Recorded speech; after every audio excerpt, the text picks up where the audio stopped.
राधे राधे दोस्तों आज हम वैशाख मास की चौथ की कथा आपको सुनाने जा रहे हैं। तो दोस्तों वैशाख मास की चौथ बड़ी चौथ कहलाती है। वैशाख मास में आने वाली चौथ पर गणेश जी को चूरमे के लड्डू का भोग लगाया जाता है। यह बड़ी चौथ होती है। जो लोग साल में 4 चौथ करते हैं उन 4 चौथों में से एक चौथ यह होती है। इस चौथ में गणेश जी को चूरमे के लड्डू का या चूरमे का भोग लगाया जाता है। तो चलिए आइए शुरू करते हैं। एक गांव में एक देवरानी और उसकी जेठानी रहती थी। जेठानी के यहाँ तो बहुत सारा धन था और बहुत अमीर थी वो, और जेठानी और देवरानी जो थी वो बहुत ही गरीब थी। वे देवरानी जेठानी के घर रोज़ झाड़ू पोछा करने जाती थी, बर्तन मांजती थी और गाय का गोबर वगैरह उठाने के लिए जाती थी, और बदले में जेठानी उसे रोज़ मजदूरी के रूप में पैसे दे देती थी। उस देवरानी का पति भी रोज़ मजदूरी करके कमा कर लाता था। जेठानी देवरानी को अपमानित करने के मौके ढूंढती थी। जेठानी देवरानी को अक्सर नीचा दिखाया करती थी और उस पर बहुत चिल्लाती थी और उससे बहुत काम भी करवाती थी और उसे बहुत परेशान करती थी। उसके बच्चे भी उस देवरानी के साथ अच्छा व्यवहार नहीं करते थे। वे भी उससे नौकर की तरह व्यवहार करते थे। एक दिन क्या हुआ, एक दिन देवरानी मजदूरी लेकर घर जा रही थी तो उसे बाहर कुछ औरतें मिली जो किसी चीज़ का व्रत कर रही थी। तो उनसे पूछने लगे कि आप यहाँ सब क्या कर रही हो। तो उनमें से किसी ने कहा कि कल वैशाख मास की बड़ी चौथ है और हम सब चौथ का व्रत करती हैं। तो उस देवरानी ने उनसे पूछा कि उससे क्या होता है तथा वह कैसे किया जाता है। तो सब महिलाओं ने कहा कि चौथ माता और गणेश जी का व्रत करने से और उनकी आराधना करने से चौथ गणेश जी सभी दुख दूर करती हैं और सभी मनोकामनाएं पूर्ण करती हैं। इतना सुनकर तो उसने अपनी पुत्री को पुत्र देते हैं और कुंवारी कन्या को मन पसंद वर देते हैं और अन्न धन के भंडार भरते हैं। तो देवरानी ने सोचा कि क्यों ना मैं भी चौथ गणेश जी का व्रत करके अपने सभी दुखों को दूर करूं। तो उसने उन सब से उसकी पूजा विधि पूछी। बोला कि आप मुझे इसकी कृपा करके पूजा विधि बताएं। तो उन्होंने कहा कि चौथ के दिन सवेरे जल्दी उठकर स्नान आदि करके चौथ व्रत का संकल्प लेकर पूरे दिन कुछ भी नहीं खाना, और शाम को 1.25 या 1.25 किलो या 1.25 मन या 5.25 किलो अपनी श्रद्धा के अनुसार चूरमा बनाना, और चौथ गणेश जी उस दिन आते हैं तब उनको जिमाना, और फिर उसके बाद ही सभी घर वाले प्रसाद लाएं। तो एक स्त्री उससे मजाक कर रही थी कि भाई सबको बाद में खिलाना, बच्चों को भी पहले चौथ गणेश जी को ही परोसना, उसके बाद ही सब घर वाले खाना। तो फिर उसने सोचा देवरानी उस दिन रात को घर जाकर सबको खाना बनाकर खिलाती है और मन में पक्का संकल्प करके सो जाती है और कि मैं भी कल चौथ माता का व्रत करूँगी। अगले दिन जब वह उठती है तो नहा धोकर चौथ माता के व्रत की तैयारी में लग जाती है, और आज वो अपनी जेठानी के यहाँ काम पे भी नहीं जाती। तो इसको सोचकर इधर वो जेठानी के यहाँ जब नहीं पहुँचती तो जेठानी ने अपने बच्चों को अपनी देवरानी के यहाँ पता लगाने के लिए भेजा और कहा कि जाओ काकी को बुला कर लाओ कि क्यों नहीं आई, कि वो काम करने आज क्यों नहीं आई अपने घर। तो बच्चे देवरानी के यहाँ जाते हैं और वहाँ से काकी से कहते हैं कि काकी आप काम करने क्यों नहीं आई।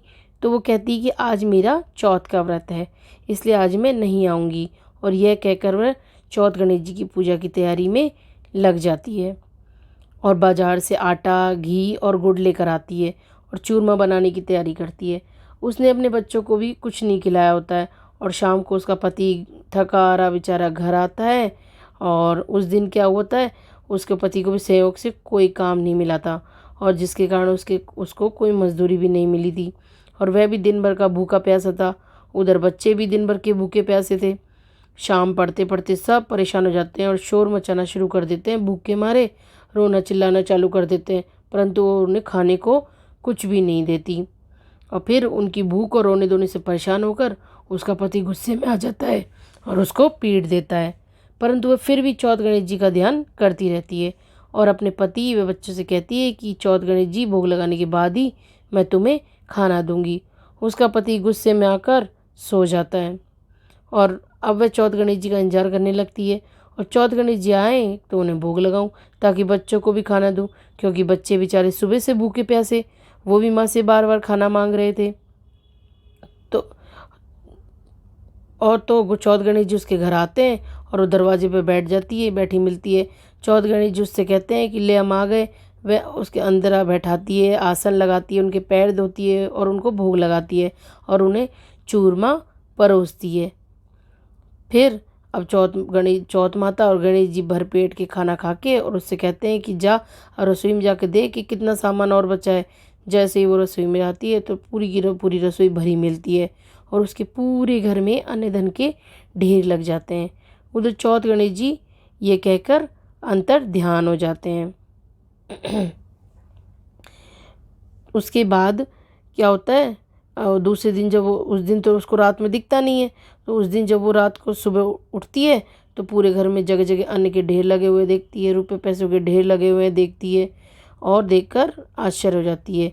और दूसरे दिन भी वह जेठानी के यहाँ काम पे नहीं जाती, तो जेठानी फिर अपने बच्चों से कहती है कि जाओ रे काकी को बुला कर लाओ, आज फिर वो नहीं आई, ढेर सारा काम पड़ा हुआ है। तो जेठानी के बच्चे जब उसके यहाँ जाते हैं, देखते हैं कि जगह जगह अन्न धन के ढेर लगे हुए हैं, तो वो अचंभित हो जाते हैं और समझ जाते हैं कि अब काकी हमारे यहाँ नहीं आएगी, क्योंकि वो तो खुद भी अमीर हो गई। ये संकोच करते हुए कहते हैं कि काकी आपको माँ बुला रही है, परंतु वह कोई घमंड तो करती नहीं बेचारी, सीधी सीधी। तो उनसे कहती कि तुम चलो मैं आती हूँ। बच्चे घर जाकर अपनी माँ को सब बात बता देते हैं कि चाची के तो खूब अन्न धन के ढेर लग रहे हैं। तो दूसरे दिन जेठानी के यहाँ काम करने पहुँच जाती है और उसकी जेठानी अपनी देवरानी से पूछती है कि तेरे ऐसे क्या हो गया कि तेरे एक ही रात में इतना धन और अन्न आ गया। तो वो बेचारी सीधी सी तो थी, तो सब बात बता देती है सीधी सीधे कि मैंने चौथ माता का गणेश जी का व्रत किया था और उन्हीं की कृपा से मेरे घर में अन्न धन के भंडार भर गए और चौथ माता मुझ पर प्रसन्न हुई। तो जेठानी सोचती है कि मैं भी ऐसा करूं तो मेरे और धन हो जाएगा।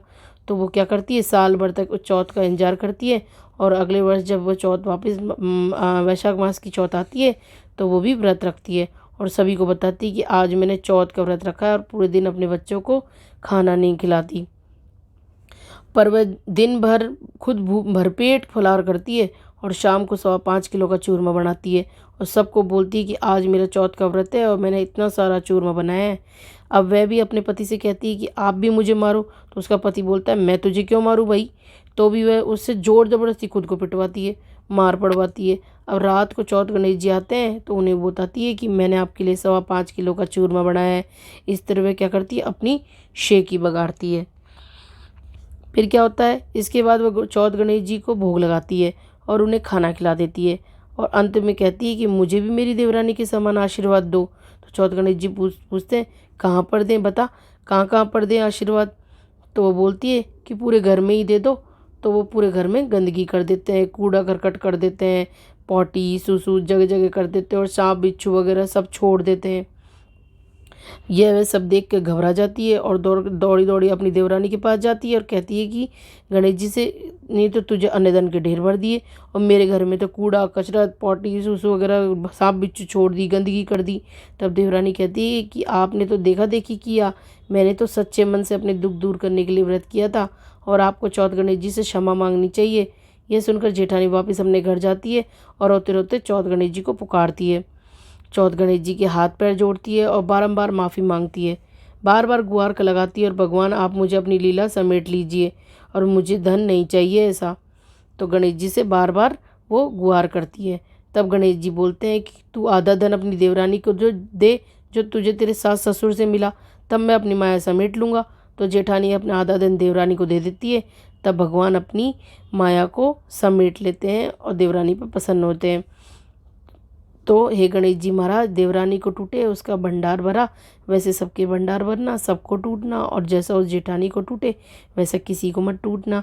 कथा कहने और सुनने वाले की सभी मनोकामनाएं पूरी करना, सभी कहानी अधूरी हो तो पूरी करना, पूरी हो तो मान करना। बोलो चौथ गणेश जी की जय। तो फ्रेंड्स, आपको मेरी ये कथा कैसी लगी प्लीज़ मुझे कमेंट करके ज़रूर बताएं।